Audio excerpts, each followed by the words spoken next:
Hello, you guys, and welcome to Abundantly Minimal. My name is Sarah, and thank you for joining me for today's very important video talking about ways that we can take back our time and use our time in a very intentional way that adds value to us. I know a previous video I did was related to habits to help you live a minimal life, but I think our use of time is something that's really important. And I think it's very easy to feel like we don't really have much time available, or we don't have much control over our life to be able to choose how we spend our time. But I'm hopeful today that no matter how much time you feel like you currently have or what your thoughts are about time, that we're able to kind of take a more intentional look about how we're spending our time and how we can take time that maybe previously wasn't ours or didn't feel like ours and get it back. I think one of the fundamental things we have to understand here is that time is a form of currency. We often think about money in terms of being, the main currency of life, but our time as well is. I know in moments where I might be feeling a little bit of frustration about certain things, or even sometimes feeling some sort of jealousy about certain things, even though these don't happen too often, one thing I always come back to is, time is the same for everyone. Even if you feel frustrated that certain people are farther ahead than you in life or maybe have accomplished different things, ultimately, time is the same, no matter what your situation is, no matter your financial situation, no matter whatever the social situation is, your job, we all have the same set of 24 hours a day. And I find that's empowering because we have that time and we can choose to use it how we want, at least to some degree. And even if you feel like you don't have a lot of choice over your own schedule, we're going to talk about that today. One final disclaimer I want to share is that this video is not specifically a productivity video. As much as I love being productive, I think there's a lot of great ones out there about productivity. My approach here is to help us take back that time for us, for ourselves, for self-care, for feeling our best, and for achieving whatever, we want in life. And a lot of times those aren't necessarily things you have to be productive for. It's getting that balance and having a really healthy approach, at least the way I see it. So again, this is not going to be a productivity hacks video, although I suppose that some of these strategies here to take back your time will also allow you to be more productive if that's what you're going for. The first step here to taking back our time is to figure out where our time is going. So to do that, you want to do some sort of a little inventory of your life and how you're choosing to spend your time. Now, this step, even though you might be tempted to skip over this step, this is the most important one because you have to figure out what your current habits are to figure out what you want to do better. The short version of this, during one day, track what you're doing at what times. This doesn't have to be crazy down to the minute details, but think, okay, I'm starting this task at this time, and then I'm going to note when I end that task, or maybe at every hour you check and see what you're doing. This will be a great first step, but if you want to go above and beyond, the more days you add to this, the better, because you'll be able to more easily track your habits. If you look at your habits for a whole week and weekend, that will give you insight into how you're spending your time. An awareness of this is so important so we have a baseline to compare it to, and so we can see what your habits are so we know what can be changed if desired. After you've done this inventory, step 2 is all about reflecting. Take a look at your use of time and ask yourself a couple questions. Is how I'm using my time in these different activities essential? Does it add meaning to my life? Does it bring me joy, etc.? Now, you might be thinking, those sound kind of similar to popular decluttering questions. Yes, you could say we're decluttering your schedule today. But I think in an ideal world, everything on the schedule does either have a purpose and also hopefully add meaning to life or bring joy. Now, for many people, their job or schooling is probably one of those essential parts of life. For the lucky ones, it's an essential part of life and it's also a joy. I know I feel very lucky to be in that case, considering that my job is working as a teacher and I adore my kids so much. And also, I think this is pretty cool too, to be able to help you guys simplify your lives. And I consider that to be like a second job that I also love. A lot of my time goes to those things, but I do consider it an essential part of life since it is how I'm able to help sustain myself and my family, but also being so meaningful and so fun. I just feel so lucky all the time because of what I get to do. And so reflect about the activities you did during the time period of your inventory and see, are these things either essential or bringing joy or meaning in some capacity? And if there are any that are not either of those, those could be important things to target and think about if those do belong in your life. Of course, we all have personal preferences, so what one person might think is essential or does add meaning doesn't for another person, and that's totally fine. You have to only answer to yourself on this. What brings you meaning or joy or is essential to your life?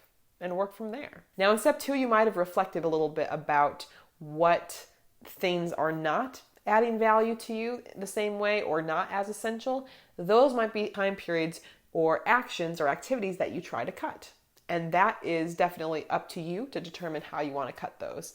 At this point now I'm going to get into step 3, which is where there are a lot of specific habits and techniques that you can use to save time on tasks that I'm guessing are maybe not as essential or maybe a little bit more mundane or don't feel like they give you as much joy and meaning, how we can remove those. First of all, if there is anything that you have to do on a regular basis, let's say before work or school each day, see what you can prep in advance. Personally, a way that I have optimized my schedule is to try to sleep in as late as possible because I am a bit of a night owl and it's tough for me to fall asleep in a normal person schedule. So if I prep tasks in advance, it means I can sleep in later. I actually prep my outfits for the entire week ahead of time, and about 80 to 90% of the time, that's exactly what I wear for the week. So then I don't have to think about it at all in the morning.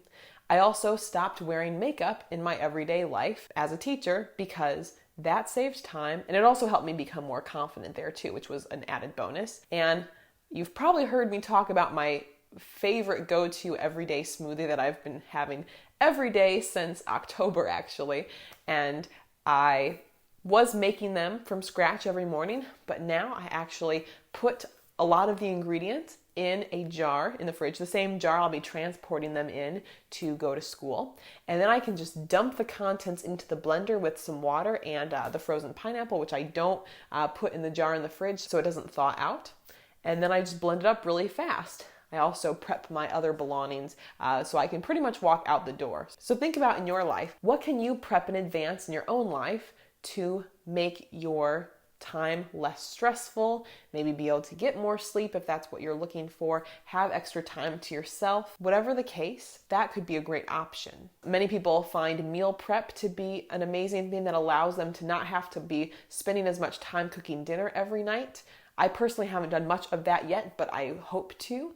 So those are examples of ways that you can use your time to your advantage in certain cases and then be able to reap the benefits later on. Another way to take back your time is to multitask with something fun in very certain situations. I'm not trying to say all multitasking is equal. It's definitely not. And I encourage students to not try to be multitasking by doing something they want to be doing and doing their work, because your brain's going to concentrate on different things at different times. What I'm talking about instead is seeing if there is a fun task you can pair with more mundane tasks that are essential but not necessarily things that bring you joy or add value.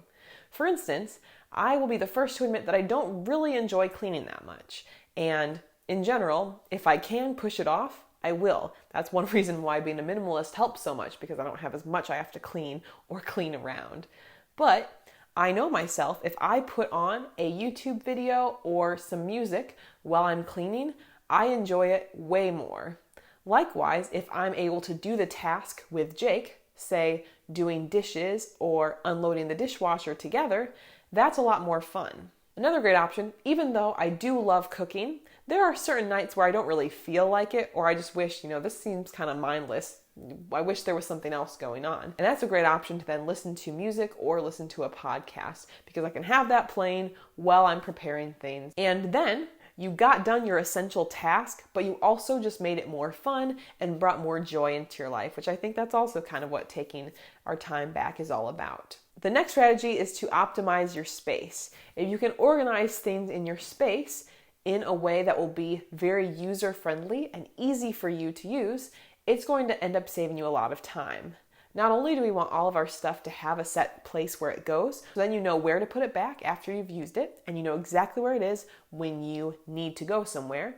It avoids the time wondering where something is, hunting around. I hate that feeling, and I'm so glad that I experience it a lot less now than I used to. Setting up a good system for your items here too can also save you time on the cleaning end because you won't have as much you have to put away. If you kind of get yourself in the habit of, if I use this particular item, I put it away right away, or I think, well, when I come in from being outside, I'm not just going to throw my coat and purse wherever, I'm going to hang them up where they go. Those kind of habits will also help you optimize your space, not have to spend as much time cleaning either. Saying no is an amazing way that we can take back our time, even though it might feel a little tricky at first. Saying no to things we don't want to do or other situations that are not going to help us achieve our goals, bring us joy and meaning in our lives, ultimately it is the right decision, even though it's tougher at first. I have covered this in more depth in a past video. I will actually link that below about specific things, experiences, people that you might want to say no to and how to do it, because that's definitely a very tricky skill. And lastly, just because this is such a personalized topic, think about how each activity makes you feel. Living an abundant life is filled with a lot of little moments of joy. So if there's something in your life that's mindless, that's draining you, that's not bringing you that joy, those are the things to cut. That's why it's so highly personalized. That's why you took the time to do that inventory to see where your time is going. There's likely more time than you think after you start to realize what direction your time is going in and how it's being used. As with many things, if we stay intentional about what is important to us, then that's where the magic happens. That's how we create the life that we want and take back the time that we want. Thank you guys so much for watching there. I hope that was a positive use of your time. If you'd like to check out a couple other videos that are very similar, talking about ways less is more as well as habits, you can click over here. And if you haven't already, you can subscribe to the channel up here. I hope you guys keep living your best life with less. Bye.